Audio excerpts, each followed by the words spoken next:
Just because I don't code my websites from scratch doesn't mean I'm not a web developer. It's about time that I address these comments I get on all my videos saying, you're not a real developer, you don't code your websites from scratch, start coding your websites from scratch, WordPress is crap.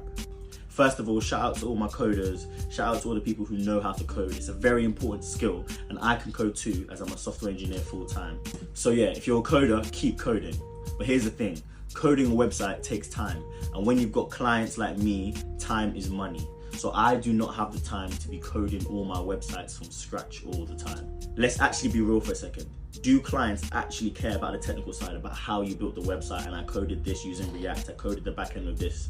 No, clients don't actually care about that. They care about the service you provide them, which is helping their business. And here's the thing, WordPress allows me to do just that, provide a good service to my clients. WordPress allows me to quickly make a site using templates, using themes, and add extra functionality with plugins. And here's the thing for the people that don't know, WordPress actually does involve coding sometimes, as when I've got a custom project, I'll add CSS, HTML, and PHP if it needs. And before certain people start going to my comments saying I'm hating on coding, no, I'm not. In fact, I started my web design journey by coding all my websites from scratch. But as my business grew and I started to get more clients, I realized there's a smarter and more efficient way to start doing this. And that's where WordPress came in.